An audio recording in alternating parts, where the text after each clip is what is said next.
Hi there, welcome back to Weight Wisdom. Today I'd like to explore the prospect of using behavioural experiments in order to test our thoughts and our beliefs.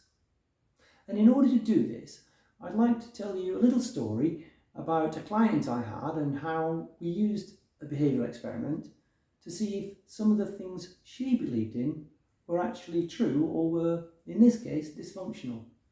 So let's call her Geraldine. And Geraldine was a movie aficionado. Loved to go to the cinema. Every week she would go along with her boyfriend. And when she would go, she would always buy a huge tub of sweets and some fizzy drinks or ice cream, and she would eat this.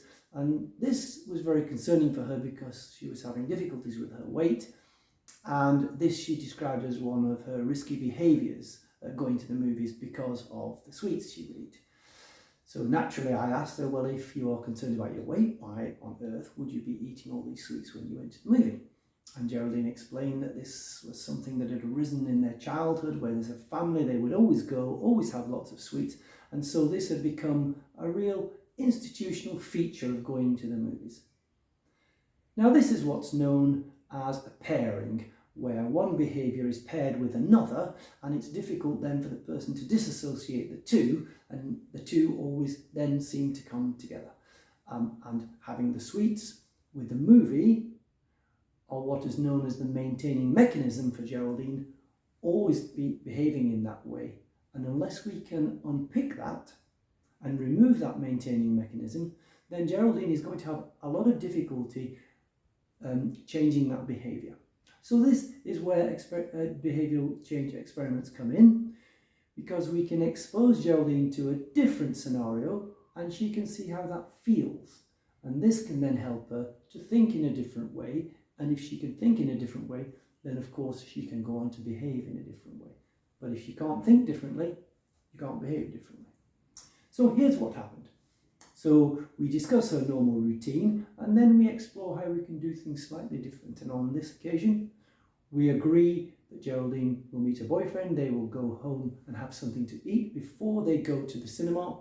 And when they go to the cinema, they will buy no sweets on this occasion, take only a bottle of water, and then they will go on and do their routine afterwards, which I believe involved going for a glass of wine, etc. I bid Geraldine farewell and wish her luck on her experiment, and the following week Geraldine comes along to the consultation, and I asked Geraldine, so tell me, Geraldine, how did the movie go? Oh, we went to see Titanic. Oh, wonderful. Leonardo DiCaprio, fabulous. So, tell me, did you stick to the plan, Geraldine? Yes, I did. Yes, we did. We went home, we had something to eat. I made spag bol, we enjoyed that. We went to the movie, we bought no sweets. I ate no sweets, we just had our water. Great. And tell me, Geraldine, how did it feel to have others around you with the sweets, with the drinks, with the ice cream? I felt fine, said Geraldine. I would prepare for it. I thought about it all week. When I got there, it seemed okay because it was almost like I'd thought it through beforehand. Okay, and you enjoyed the movie then? The movie was wonderful. Do you need sweets to enjoy a movie, Geraldine? No, it's all in my head. That's right, Geraldine. And so too are all the answers. So I hope that we can start to see that behavioural experiments are important, because no amount of telling Geraldine, of course you can enjoy movies without sweets, that's ridiculous. That's pointless, because Geraldine has a thought process in her head from a history of being paired with sweets and childhood and movies all being one together. We have to disassociate them.